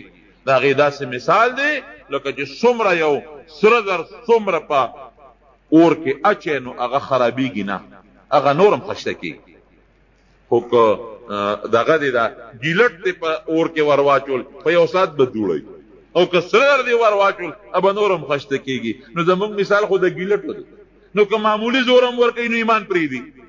او پیغمبر خو سره در دی، نو که هغه له هر څومره زورم ورکوي هغه نورم دغه کیږي، الله ته تقرب حاصلېږي. او پیغمبر خو پاک دی، نو معمولی خبره و رب العالمین په خپه شو چې تا ما ته ولې رجوع نه کولا. تا قیدی ته وی چې بادشاہ ته مې یاد کا فلفظ فی السجن بالعسینین اورېږه یو اوه کاله در باندې جیل کې نورم تیرو. هغه نه خبره یې دې نه مونږ ته دا مسله معلومه شو چې بعضې وخت کې به یو انسان بې ځایه جیل ته لاړ شي. دا د هغه دپاره یو سبق دی. یوسف علیه السلام به ټولو جیلیانو ته وی ګوره زه بې ځایه راغلی، زه خفه نیم، د الله په کارونو مې صبر دی، تاسو هم صبر وکړئ. دا ته بله مسله معلومه شي. بهر کیف بادشاه لوی بادشاه چې دی خوب ولید، مشر بادشاه چې خوب یې ولیده، خوب داسې و چې یو غټ دریاب دی. هغه دریاب اوچ، د هغې دریاب نه اوه غواګانې راووتې، سربې مضبوطې غواګانې، ورپسې اوه ټپې ټیپې بېکاره چې تشه ډوکي داسې غواګانې راووتې. خو چې راووتې نو د اوو غواګانو دا سربې غواګانې وخوړې. اوس عقل خو دا وایي چې مضبوطه غوا لګي شي دا بله نه دا او غوا خو غوا نه خوري. نو دا اوه غواګانې دا ټپې ټیپې رالې او دا سربې غواګانو باندې بس ورغړم کړی و. هغه سربې غواګانې اوه واړه الواق تېرې کړی و ویې خوړې. بلې ده ولیدل چې اوه شنه وږي و د غنمو ډېر اعلی مزېدار، او اوه اوچ زیړ وږي. نو دا زیړ وږي د غنمو د دې شنو وږو نه تو شوي. لکه بعضې وخت کې ستاسو خیال وي که نه، نو په دې اونو باندې یو زیړ غوندې شی لګېدلي، نري نري زیړ زیړ تارونه یې څه ورته وایي؟ منېشه ورته وایي. هغه زیړ زیړ څیزونه یي. نو هغه چې د دې شنې څانګې نه تو شي نو هغه بوټي اوچ کي، بنوشه هغه اوچ کی. نو دارنګې دا زیړ اوچ چې کوم وږي دي دا د شنو وږو نه تو شوي اوه. نو چې بادشاه دا خوب ولیده نو یو ته وایي د خوب تعبیر ویرېد، بادشاه هوښیار و، بل ته وایي د خوب تعبیر، بل ته وایي د خوب تعبیر، چا ته هم د خوب تعبیر نو معلوم.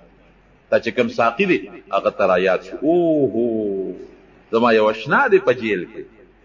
یوسف یې نوم دی، اخو د خوبونو ډېر زیات ماهر دی. بادشاه سلامت زما یو اشنا دی او جیل کې پروت دی او بې ګناه په جیل کې. ګوره اوه کاله پسې خبره را یاده شوه، الله ته یې راکړه خبره. دا یاد او یېره د چا په اختیار کې دي؟ د الله. بعضې وخت یو اهمه خبرې د انسان نه یېره شي، ښځې نه یېره شي، خاوند نه یېره شي، رور نه یېره شي، دوست نه انسان. نو اوه کاله تېر او چې دا خوب بادشاه بیان کړ نو ورته رایاد شو زما جي یو نږدې اشنا دی، ډېر ښه سړی دی او بې ګناه صاحب په جیل کې پروت دی او د خوبونو تعبیر ډېر ماهر او اسم ډېر نیک انسان دی، زبردست. او جي هغه له به لاړ شمه او د دې خوب ال به ورته ووایم او فورا دله تعبیر درکوي. بادشاه وی ها نیک ولې دی؟ ګوره وی نیک انسان ځکه یوسف علیه السلام به خلکو ته په جیل کې نصیحتونه کول. د دوه کسانو د ساقي او د طباخ چې ورته کله خپل خوب بیانو که نه، نو یوسف علیه السلام ورته څه وایي؟ وی ډوډۍ نه مخکې دل تعبیر درکړه، لا ډوډۍ به نه راغلی، خو یو خبر هم درته کوم. ګوره د خوب د تعبیر نه مخکې ورته څه وایي؟ وی هغه الله چې مونږ او تاسې پیدا کړي هغه الله ګورې شریک نه لري. زه په هغه دین یم چې کوم دین د ابراهیم علیه السلام او د یعقوب علیه السلام. دغه الله مونږ سره لوی احسانات کړي دي، مونږ سره ډېر انعامات کړي دي. او ګورې پام کوئ زه د خلقو د دې دین د شرک نه بیزار یم، تاسو به هم شرک نه کوئ. د یو الله د توحید داعیان به جوړېږئ. هلته هم د الله د یووالي او د رب العالمین د توحید هغه تبلیغ کو په جیل کې، جیل کې لګیا دی خپل تبلیغ کوي، خلکو ته د نیکۍ نصیحت کوي، د شرک نه او د کفر نه د خلکو زړه توروي. نو دی وی بادشاه ته چې ډېر نیک سړی دی، ډېر ښه سړی دی، ورته پته وه زم جي د هغه نه د تعبیر وباسم. لړ راغی یوسف علیه السلام ته، ای زما یوسف وروره، ای دوسته، زه خو راغلی ما او یو خوب زمونږ بادشاه لیدلی او د هغه خوب تعبیر ورته وباسه او جي که تعبیر دې ورته وویسته که نه نو بادشاه ته به پته ولګي نو تا به فورا را خلاص کړي. اوس که یوسف علیه السلام غوندې 2 کاله پس جیل کې تیر شو نو که زما غوندې سړی وی تا ته د 2 کاله پس زما خبره یاده شو اشنا تا ته ما ویلو چې ما بادشاه ته یاد کا نو تا زه بادشاه ته ګوره یاد نه کړم 2 کاله مې مفتو کې جیل کې تیر کړل د خدای نیک بخته تا د ما سفارش نه کو ته خو د بادشاه ساقي وې لیکن یوسف علیه السلام ته خو پته ولګي چې اسیم خو کار شوی دی اړو ملامت یې نه کړ عفو یې ورته وکړه دی ورته اړو نه وي چې نیک بخته 2 کاله پس راغلی دی ورته اړو نه وي چې تا ګوره بادشاه ته دا اړو یاد نه کړم دی ورته اړو نه وي چې ستا اړو د خوب اړو جواب نه کومه پرې چې غرق او تباه شي ولې که یوسف علیه السلام په تعبیر دوی پوی نه کړي نو حقات راځي او ټول ملک تباه کړي. اوس که بل سړی وي نو یې به چې پرې چې تباه شي زما سي جیل کې واچول نه کوم د خوب تعبیر دلته شرطونه به پې لګول چې ما خلاص کې د هغې نه پس به د خوب تعبیر کوم نه هېڅ شرط یې پې ونه لګاو اړو ملامت یې نه کو. دا د یوسف علیه السلام عفو او درگذر حالانکه په جیل کې غریب پروت دی مفتو کې پروت دی وی داسې کار دی بادشاه ته ووایا چې 2 کاله به ستاسو یو داسې دور در باندې راځي 2 کاله چې به د فراخ صالح دور وي 2 کاله به ستاسو رزقونه او ډوډۍ ګانې او غنمونه او څاروي به هم څاروي او ښه فراخه کال وي 2 کاله 2 کاله پس به قحط راځي مکمل قحط چې دا 2 کاله تاسو کوم جمع کړی دا او کوم غله او غنم هم سنبال کړی دي دا به په 2 کاله قحط کې بالکل خلاص شي دا هغې نه پس به در باندې بیا یو کال راځي ابه ډېر د بارانونو کالي مزېدار دا خو ستاسو د خوب تعبیر شو اوس به کوسه دی وتعالو نه وي زه لړ شه او بادشاه ته دې الو وایه او دې ځل یې ورته دا ونه وي چې ما ورته یاد کا هغه ته خو پته لګېدلې وه چې مخکې مې دا ټکي وي خو 2 کاله مې پکې تېر کړل اوس بیا ووایم غږ یې ونه کړ ساقي راغی وی بادشاه سلامت هغه دا تعبیر وویست یاره وی ورشه دا سړی راوباسې دا خو ډېر پوه انسان معلومي دا څوک دی راوباسې چا به دا سړی فورا راولې د نه اوس معلومات کومه چې دې سره به کوسه د 2 کاله چې قات راځي په مونږ باندې نو دا 2 کاله غله چې مونږ وکړو نو دا غله خو هر کال غلط پیدا کېږي خلک یې خوري نو ټیک ده که ډېر فراخه کالم دی نو غله خو نه ټینګېږي چې 2 کاله مونږ بیا په سټورونو کې ساتو هغه زمانه کې دا سټورونه هم نو دا به 2 کاله په مونږ قات راځي دا به څه کوو ته ورشه دا لکه راوړه دی ورپسې په اس باندې سور شو جیل ته وروز غلید مبارک شه یوسف ولې بادشاه د جیل نه وباسي او داروغه ته اعلان وکړ چې یوسف علیه السلام ډېر په عزت باندې راوباسه او فورا یې بری کا او ماته حاضر کا وی بادشاه سلامت را لېږلی ما او داروغه ته اعلان هم دی ته بری شوې راځه بادشاه دې غواړي بادشاه ته مخامخ ودرېږي نو ستا د علم اظهار په بادشاه راغلی دی تا له ډېر لوی مقام او مرتبه درکړه یوسف علیه السلام ورته څه وایي نه جیل نه نوځي او تا چې وی چې ما بادشاه ته یاد کړه او جیل نه نوځي وی نه که نه جیل نه نوځم لاول دې دا تحقیق بادشاه وکړي چې ښځې په حقه دي زلیخه په حقه ده او که زه په حقه یم زما په جامه داغ لګېدلی دی لاول به دا خبره فیصله کوو هسې نه چې سبا خلک په ما د بادشاه په دربار کې الزام لګوي چې د زلیخې ته خدا نه خواسته زما په جامه داغ را نشي لاول به زما او د زلیخې معامله پاکوو او ښکاره به اعلان کېږي چې ګناه د یوسف او که ګناه زلیخې وه د هغې نه پس به د جیل نه وځم نبی کریم صلی الله علیه وسلم فرمایي وی رب العالمین دی یوسف علیه السلام سره ډېر احسان وکړي وی که د یوسف علیه السلام په جیل کې زه پروت وی او ماله دقسې سړی راغلی و چې بادشاه دې غواړي نو زه به فورا د جیله وتلی وم خو یوسف علیه السلام ګورې د جیل نه نه وته او د خپلې مامنې لاول صفۍ راولي د هغې نه پس د جیل نه دا نبی کریم صلی الله علیه وسلم فرمایي هغه استازی لاړ بادشاه ته وایي چې سړی خو د جیله نه راځي ولې نه راځي چې د هغه او د زلیخې په منځ کې یو لانجه راغلی دی په هغې کې جیل ته تللی دی او وایي چې لاول د زما او د زلیخې معامله پاکه شي نو د هغې نه پس به در جیل نه وځم به خلک وایي چې دا ګناه جوړ د یوسف وه خو د خوب تعبیر یې وویسته نو ځکه خلاص شو نه چې معامله پاکه شي دې نه زموږ علما دا خبره معلومه چې په یو انسان تهمت ولګي داسې خطرناک تهمت نو پکار دي چې د هغې صفۍ د خلکو په مخکې راشي خبره به مجمله کې نه پرېږدي چې مجمله کې دې پرېښوده د خلکو زړه کې به هغه شکونه وي نو چې خبره بالکل پاکه شي نو ښه خبره ده نو یوسف علیه السلام خپله خبره پاکول غوښتل بادشاه ښځې راوغوښتل د ټولو زلیخې هم کېنوله دغه وخت کې د زلیخې خاوند چې کوم خپل عزیز مصر هغه مړ شوی بوډا وزیرو مړ شوی زلیخې هم کېنوله او نورې ښځې هم راوغوښتې هغه ښځې چې څوک په هغه مجلس کې ناستې وې هم ټولې کېنولې او بادشاه ټولې مخامخ کېنولې وی وایه ټول د بادشاه وزیران او مشیران او د لوی افسران ناست دي زنانه ښځې هم ناستې دي ګناه د زلیخې وه او که ګناه ده یوسف زلیخه پاسېده وی بادشاه سلامت ګناه زما یوسف بالکل پاک هیڅ غلطي په یوسف کې نشته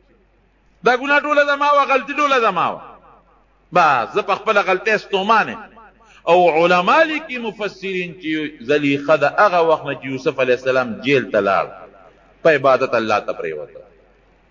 د الله نه یې معافي وغوښتله او هر وخت به رب العالمین ته ژړل چې یا الله ستا ذات ډېر ښکلی دی چې یوسف غوندې ښکلی انسان تا پیدا کړی دی الله چې ته به څونه ښکلی رب العالمین ستا ښکلی ذات مې پرېښوده او چې کوم تا پیدا کړی ښکلی دی هغې پسې ګرځه واقعي چې د خشته ګلونو ته وګورئ د ښکلي بوټو ته وګورئ او د خشتو نښو ته وګورئ نو د رب العالمین لوی قدرت پرته معلومیږي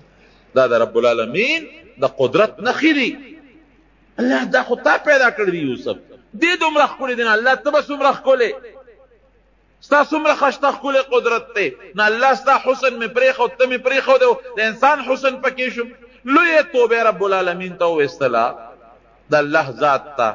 او بس د الله د ذات نه معافي وغوښتل او په عبادت به پرته و الله ته به جړل اروا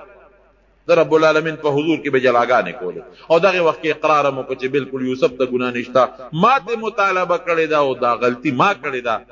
یوسف علیه السلام ته وی چې بس صفۍ راله ټولو وزیرانو ته او اهل سلطنت ته او هغه زمانه کې چې کوم ذرایع ابلاغ وو هغې ټولو دا خبره خوره کړله چې غلطي د زلیخې وه اوس توبهګاره ده د یوسف علیه السلام غلطي نه وه د هغې نه پسې یوسف علیه السلام راوویسته جیل نو چې راوویسته نو د هغه کمیس واغوسته کم کمیس چې د سره محفوظ پروت و ما درته تېره جمعه ویلي چې ابراهیم علیه السلام په غور کې و او هغه کمیس ورته جبریل علیه السلام اچولی و خو بیا هغه کمیس د ابراهیم علیه السلام نه پس اسحاق علیه السلام ته لاړ اسحاق علیه السلام یعقوب علیه السلام خپل زوی له ورکو او یعقوب علیه السلام دا کمیس د ریخمو کمیس و د یوسف علیه السلام په دې غاړه کې اچولی تعویض غوندې شکل کې د جنت اعلی قسمه ریخمو د ریخم استعمال ګورې سړو له منه دی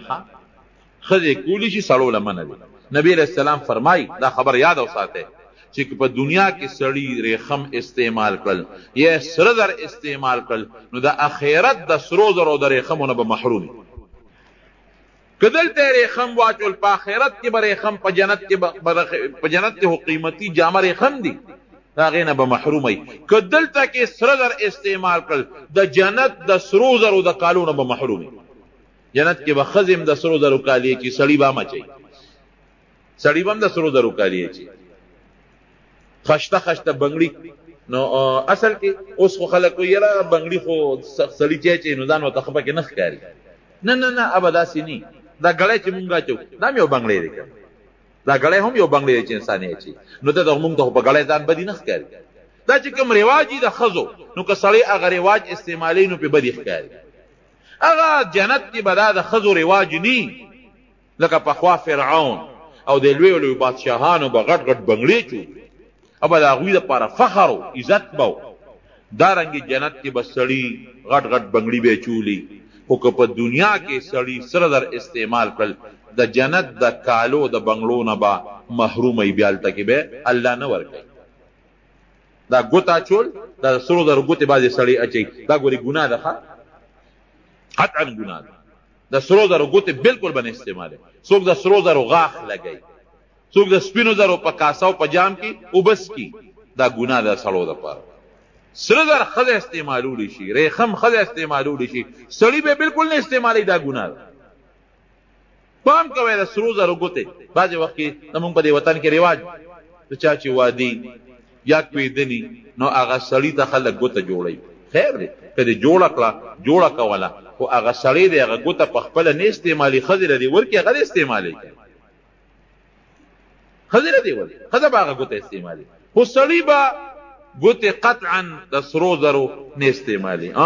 که سړی ګوتې استعمالي نو د یو ګوتې د سپینو زرو د ګوتې اجازت شته، د زیړو د ګوتې اجازت هم سړو ته نشته، د اوسپنې د ګوتې اجازت هم نشته، د سروم نشته. د زیړو ګوته د سپینو زرو ګوته اچولی شي خو هم د دریو درېنیمو ماسو نه زیات نه، درې درېنیمو ماسو نه زیات نه، درې درېنیمو ماسو پورې استعمالولی شي. او که پکې د عقیق غمې ولګې، زمونږ د امام د بخاري شریفو یو محشي لیکلی دي که په هغې کې د عقیق سور غمې دې ولګو او داسې طریقه دې ولګو چې هغه سرمن سره لګي، وي دا د زړه د بیمارۍ دپاره یو علاج. بهر کې د یو شارح قول دا د نبی علیه السلام حدیث بیا هم لري. نو بهر کیف هغه د ریخمو کمیز د یوسف علیه السلام واچو، نو ګوره چې خشته یوسف هم خشته دی علیه السلام، او کمیس هم د ریخمو دی، بیا د جنت کمیس دی هغه واچو. او مفسرین لیکي چې بادشاه ولې یو جوړه ور ولېږله چې دی خو جیلي د جیل جامې به وي، دا جوړه ورته واچوې، تاج یې ور ولېږه دا ورته په سر کې، او خشته مزېدار ښکلې خوبصورته لباس او زیب و زینت یې برابر چې په اس باندې راغی د بادشاه دربار ته او ورننوت او بادشاه ورته وکتل نو د هغه ورسره غیر اختیاري محبت او مینه پیدا شوه. او دا لکه دا خو فرشته سیرت انسان جیل کې دی غریب دونه موده تېره کړه او بېګناه جیل کې تېره کړه، د سره خو ډېر لوی ظلم شوی دی. او دومره قابله لږ چې د خوب تعبیر څونه مزېدار وباسي. راځه دلته کېنه ما سره، ځان سره په تخت شاهي باندې کېنه. بادشاه ته اوه جبې یادوي، اوه اوس هم دې بادشاهانو ته زمونږ په نسبت لږې زیاتې جبې یادوي، اوه جبې ورته یادوي. نو چې ده به په کومه جبه کې خبره کوله نو یوسف علیه السلام به ورسره په هغه جبه کې جواب ورکوه، په بله جبه کې هغه هغې کې جواب ورکوه. یا لکه دا تاله دومره جبې څنګه درځي، ته څوک یې؟ ټوله قصه یې ورته وکړه. صاحب زه داسې ماشوم یم او زه کشر یم، دلته مسافر یم، د غلامۍ ژوند مې تېر کړی دی، خو زه د یو لوی پیغمبر بچی یم چې د هغه نوم یعقوب علیه السلام، نه ما د هغه نه زده کړي. هغه یعقوب علیه السلام د یو بل لوی پیغمبر زوی دی چې د هغه اسحاق علیه السلام نوم دی، هغه اسحاق علیه السلام د یو بل پیغمبر زوی دی چې د هغه نوم ابراهیم علیه السلام دی. جی نسبا مونږ د پیغمبرانو نسل یو. زه کوی کې غورځولی شوی، د کوی نه بیا راوتیم، د غلامۍ زندګي مې تېره کړه، بیا د وزیر کور ته الله را ورسولم، بیا د ګناه مطالبه رانه وشو، هغې نه الله بچ کړم، بیا جیل ته پکې لاړم، اوس ستا مخکې دغه د حاضر ولاړ. دا ټولې ژبې ماله راځي. ښه زما د خوب تعبیر ویا خو ما صاحب ایستی دی، وی دې سره به کوو څه؟ دا راته یو الو ښایه چې دې سره به څه کوو چې دا اووه کاله بارانونه وشي او غلې زرغونې شي، نو دا خو به په هغه اووه کالو کې خلاص شي، اووه کاله چې کم قات راشي هغې سره به څه کوو؟ وی بادشاه سلامت زه به راته علاج وښیم. وایه سیل او ټول وزیران دي او مشیران ټول ناست دي. وی دا چل به وکړو چې اووه کاله خو د رب العالمین د طرف نه تا چې دا اووه سربې غواګانې ولیدلې او دا اووه شنه وږي دي ولیدل، د هغې خو دا تعبیر دی چې رب العالمین به ښه بارانونه کوي، سیلی به او دا ځمکه به دا ګیاګانې هم زرغونې کړي او دا غنم به هم زرغون کړي. نو غلط چې څومره وي ابه مونږ په خپلو وږو کې ساتو. ګوره هغه زمانه کې خو دا دغه ونه دا سټورونه دا به مونږ په خپلو وږو کې ساتو. نو دا قاعده ده چې غله دې په خپلو وږو کې وساتله نو هغه خرابېږي نه. اوس خو خیر خلک نه کوي، خو پخوا چې به تخم له جوار کې ښودل نو د وږو نه به یې ګورې نه شو کولی. داسې ده که نه حاجي صاحب؟ هغه به په هغه خپلو وږو کې او بیا په دې بڼو کې بند به اکثر دې خلکو ساتل. اوس هم دا قاعده ده چې که غنم تا راواغېشتل او غنم په هغه خپلو وږو کې بند تیراواله په وږو کې بند کا، اس قسمه سپږی به وله نه راځي نه به وله چینجې راځي.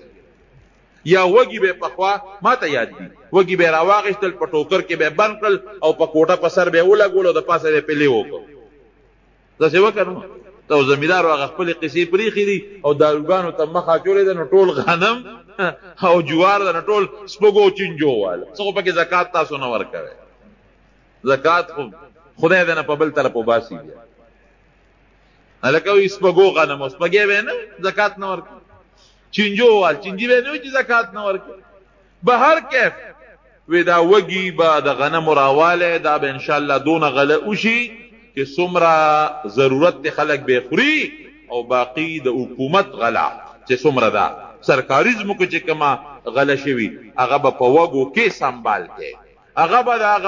د هغه چې کوم بوسو نه هغه څه ورته وایي هغه ټانټې به غونډرې وې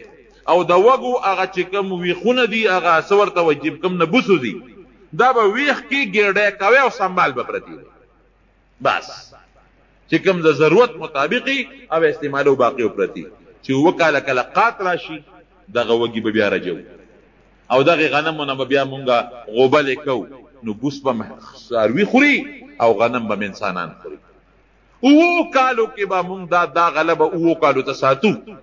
د هغې نه پس به بیا یو کال رب العالمین بارانونه کوي او ښه فراخي به راځي دا مې دغه دی بادشاه ورته وایي داسې کار دی چې تا ځان سره مشیر مقرر و د بادشاهانو مشیران دي ځکه تا ډېره ښه مزېداره مشوره راکړه یوسف علیه السلام ورته وایي نه مشیر مې مه مقرروه اجعلني على خزائن الارض ما وزیر زراعت جوړ کړه وزیر خزانه نه خزائن الارض د دې وزیر خزانه بعضې علما معنا کوي نه وزیر خزانه نه د ځمکې خزانې یعنی وزیر زراعت مې جوړ کړه ولې چې زه دله دا سیسټم برابر کړم دا غله دله محفوظ کم دا غنم دله په دې اوچو په دې باراني علاقو باندې وکرم او دا اووه کالو دپاره سنبال کم چې د قات مسله ختمه شي بادشاه وی ډېره ښه وی انی حفیظ علیم ورې زه امانتګره مې غلا به نه کوم خیانت به نه کوم کوم وزیر کم بادشاه چې هغه غلي خیانتګري ملک بچر هم ترقي نه کوي او چې غلي خیانتګر نی رب العالمین بیا هغه ملک لم ترقي ورکوي نو زه خو حفیظ او علیم په دې خبره پوهېږم هم الله راله دا پوهه هم راکړی وی د نن نه مې ته وزیر زراعت جوړ کړی نو یوسف علیه السلام رب العالمین د کوم ځای نه د کوی نه راواغېسته او کوم ځای ته یې ورسو وزیر زراعت یې جوړ کړ دا د رب العالمین نظام دا غټ عبرت دی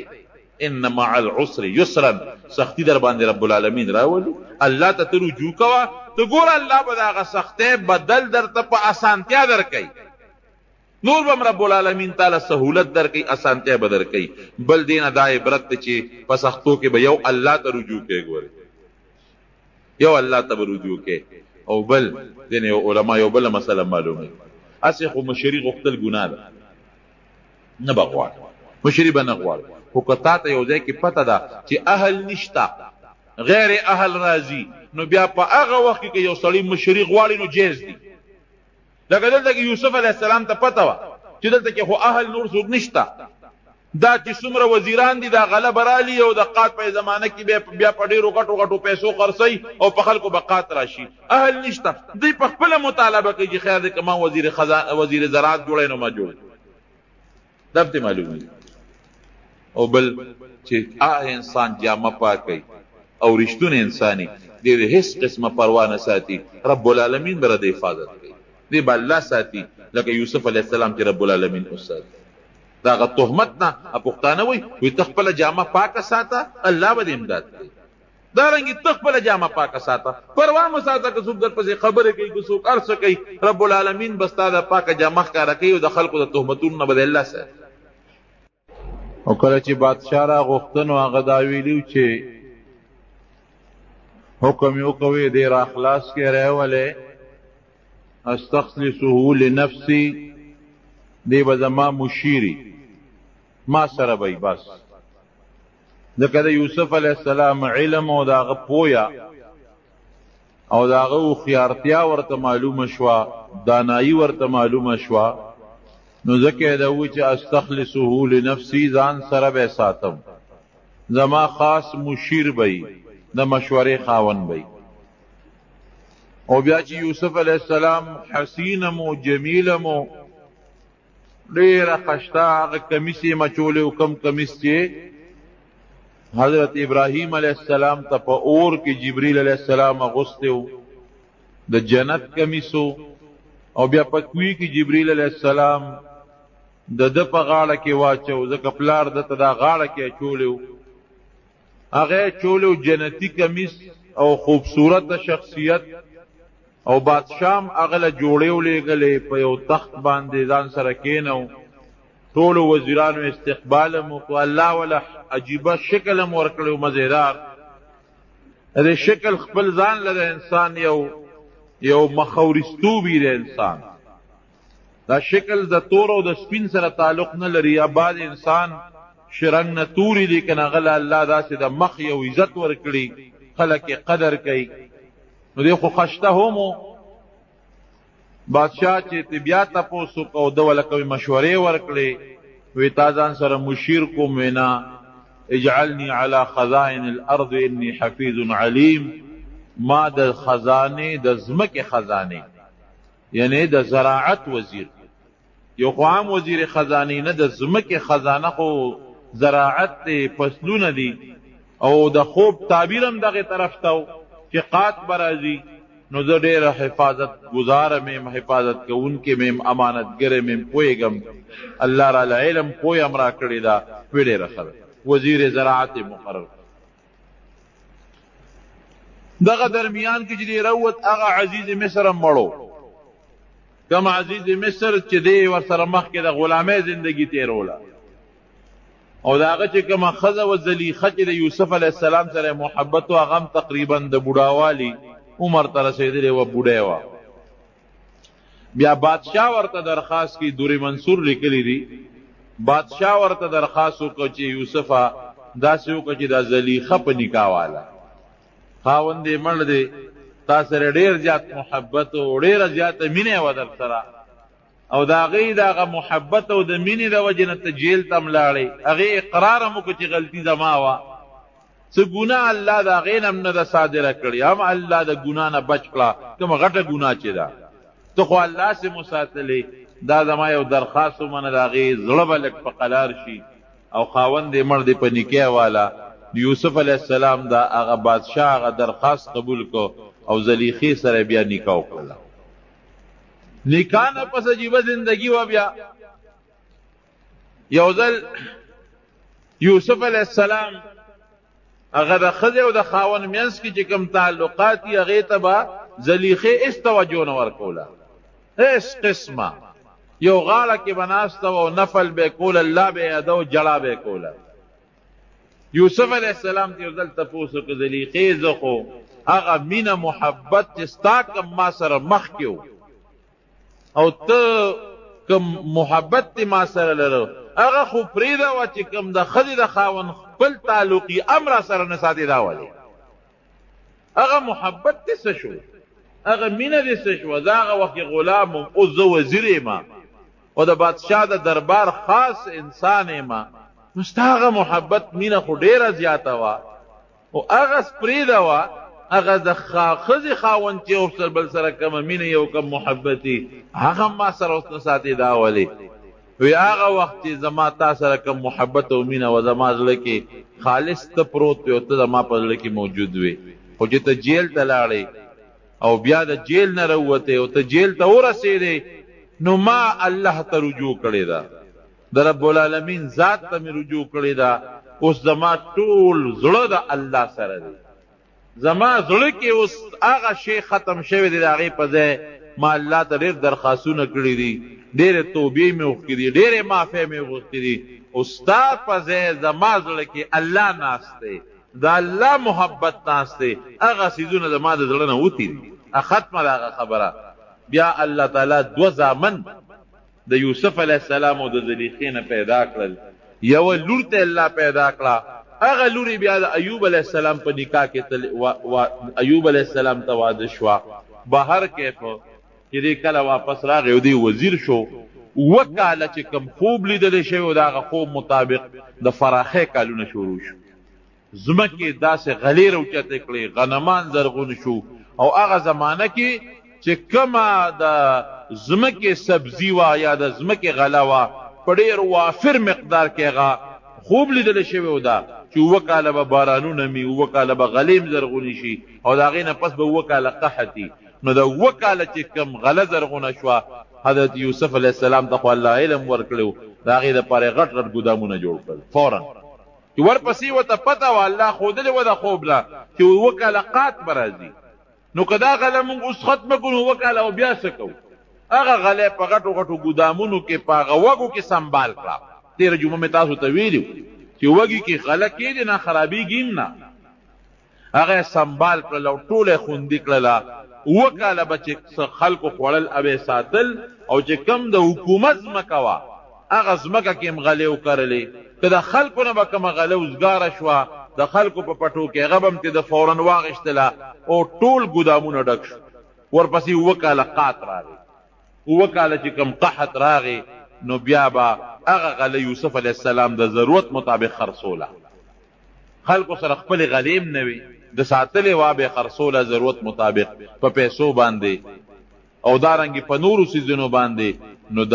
مصر چې څومره خزانه وه هغې د پیسو نه او د زرو نه د سرو د سپینو نه بلکل ډکه کړه اوقات داسې و په 7 کاله کې چې د مصر نه بار په میلونو په سوونو میلونو باران بلکل بند و نو کله چې باران بند شي که نه نو ګورې دا رزق که یو سړی وي چې زما ځمکه او زما پټې دی بېشک دا ځمکه او پټې روزي زرغونی خو د چا په حکم یې زرغونی د الله په حکم الله که باران بند کړه دا نیرونه به دې بیا ختموي دا مونږ نه لیدل څه زمانه مخکې دې نیرونو کې مو بوچې شوې لږ غوندې یو میاشت باران بند شي نو بیا کویان هم اوبه وچېږي بیا درک ته اوبه نه لګي دا خو د رب العالمین یو نظام دی دا زمونږ ایمان دی او دا زمونږ عقیده ده چې روزي په دې ځمکه کې پرته ده خو ګورې د الله په حکم الله چې غواړي درکوي به که الله ونه غواړي ځمکه به دې مي جایداد به دې مي مال به دې مي قات په در باندې راولي